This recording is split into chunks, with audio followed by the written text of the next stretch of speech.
All right, we'll get started here with questions for Logan. We'll start right here in the front row. On your left side.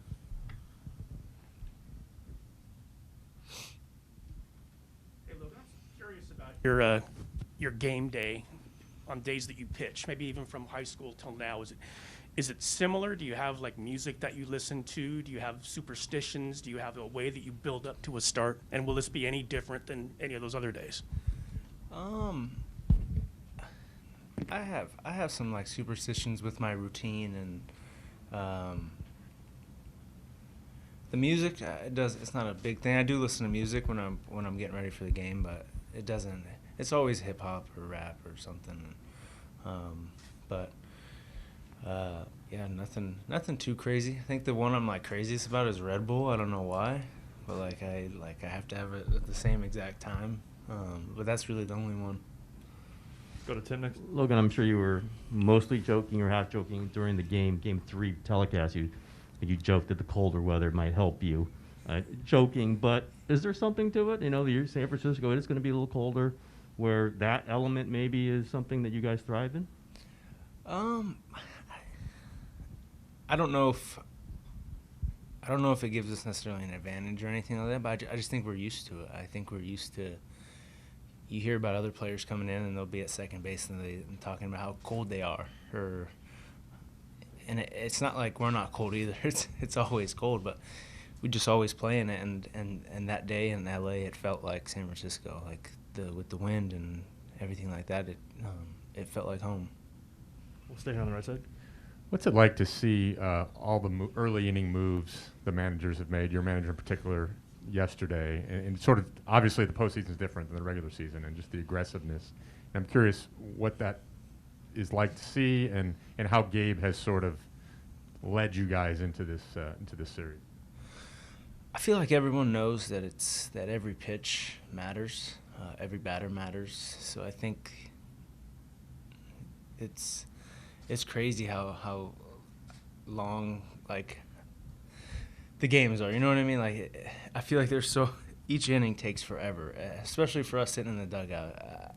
I was pacing the entire time the last couple of days that I wasn't throwing, and it's just it's crazy. So, you know, I feel like all the guys are kind of like me, like kind of can't stop moving around, So I don't think it necessarily bothers us when there's moves, because it's like, you know, every person wants to get into the game. Go on the left side here. Hey, Logan. After you guys clinched the division, I think you mentioned that you and Gosman had talked about how you thought that the race would just come down to you and him doing your jobs over the final weekend. Have you had a similar conversation with him, just knowing that you guys were both probably going to be leaned on tomorrow? We've given each other a couple fist bumps, just like kind of looking at each other, just like little things like that. But we haven't really talked about it. Just we know what's in front of us. Go to Susan here in the front. Logan, everyone knows that typically scoring is kind of at a premium in the postseason, and you've seen your offense all year. Your scoring's been down a little bit. What are your thoughts just in general on the offense coming out in a big game like a Game 5 must-win game? Those guys are so prepared. I feel like you just kind of got to tip your cap to the Dodgers pitchers the first 4 games and say, you know, good job. Those are pretty good pitchers they got over there, top to bottom, and I think that, you know, it's just a matter of time before it clicks. I think. Sorry, go ahead. I was just saying my personal opinion. That's what I think. We know you love to hit, and there have been some big moments already in this series from pitchers hitting. Your focus obviously is on the mound and their hitters, but what are your thoughts on you as a member of the lineup and potentially being able to chip in for an offense that has not necessarily scored a ton? You guys know I love hitting. I go and ask before the game like what he throws and how he attacks guys, and I've actually faced him once or twice already, so it's just a matter of hitting the ball. Go to Danny in the back right. Hey, Logan. Just to follow up on that earlier question, at what time do you drink your game day Red Bull, and when did that habit begin? I've always loved Red Bull. I honestly started drinking it when I was in travel ball, when I was really young. Don't be mad at my dad or mom or anything about that. But that was kind of me and my brother's thing. And I wouldn't say until a couple years ago.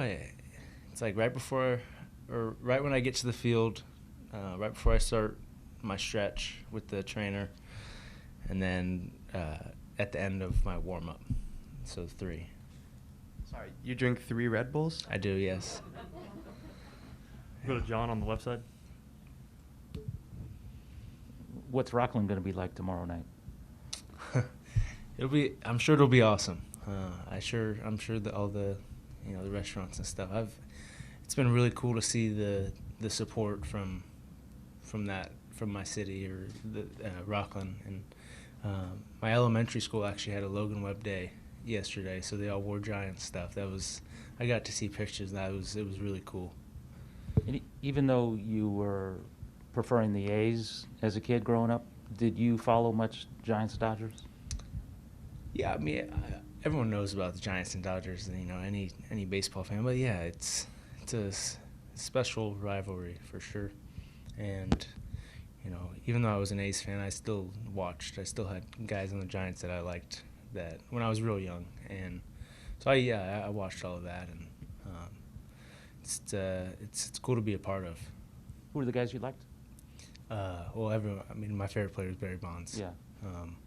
But there was a couple guys that were awesome. JT Snow was great.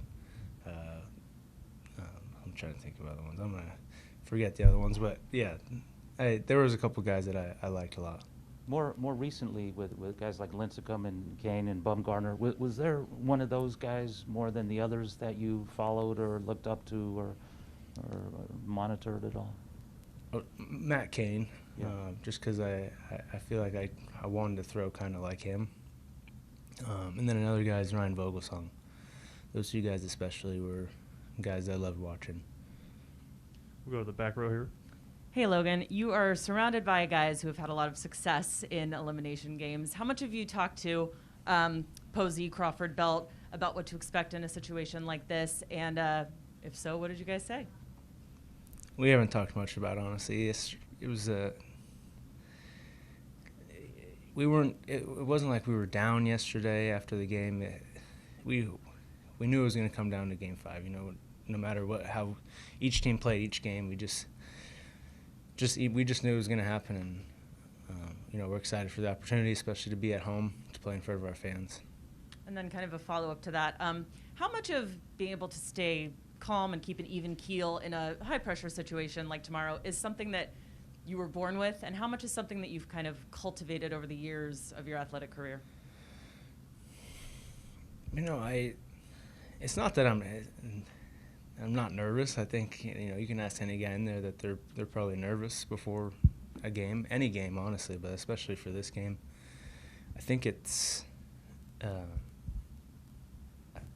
don't know. I feel like I just like these types of moments. I love the crowd. I love kind of the pressure, and I'm excited to throw tomorrow, especially because I got a guy back there that's always calm. So even if I do get a little up, like he'll be the first one to tell me to bring it back down. Go to Tim here in a second. Logan, were you ever physically in the bullpen last night? And what did Gabe and Andrew, whoever, tell you? Like, at one point they tell you, okay, you're not throwing today, just get ready for the next one? It was a possibility, but I think I was like last resort. Just if we went 15 innings. So you weren't in the bullpen? I was not. No, I was in the dugout. We'll go right up front here to Susan. Logan, what's the name of your elementary school? Sierra Elementary School. And on the days you don't start, do you drink Red Bulls? Oh yeah. Okay. It's a bad habit. But I was gonna say, yeah. worry about your. I'm not as energy bad level. as Belt though. Belt is the worst. How many does he drink? I don't know. He'll have like pre-workout. The other day he was just drinking pre-workout in like the 7th inning. I'm like, what are you doing? He's just, I like the caffeine. We'll go left side here. Yeah, I think it was Mike Yastrzemski after Game 1 talked about your good demeanor, and he in a positive way, he said he thinks you're kind of a goofball and you're that way all the time. Does your demeanor change when you take them out? I mean, when you sometimes after the 7th and 8th inning, you see you come off and you're really fired up. Then do you have sort of some transformation? I'm always a goofball. I mean, even the days that I pitch, I've tried to do the not talk to anybody thing. Like you hear about those guys, and I think it's kind of stupid, to be honest. But like I can't do that. I gotta talk to people. I gotta laugh, smile, keep it light. I definitely think when I'm on the mound out there, I'm not really like that. I'm pretty kind of locked in, and you guys see me yelling at myself all the time. So, but as soon as I get off the mound and I go into the dugout, I might be mad for a couple seconds, but then I get back into like I want to talk to the pitching coaches. I want to talk to Cap, those guys, Buster. So yeah, I try to keep it light pretty much all the time. We'll go to Alex in the back right. Hey, Logan, how do you keep the adrenaline going through a start if you start your day that way with the Red Bulls? I mean, how are you getting into the 6th, 7th inning? Are you just feeding off the crowd? Or? Yeah, I think it's the crowd. It's the, what we're doing on offense. Like just everything. It's like a sick play that Craw made, or I feel like you just feed off of that. It just keeps going. Anything else for Logan? All right, thanks for your time, man. Thanks, guys.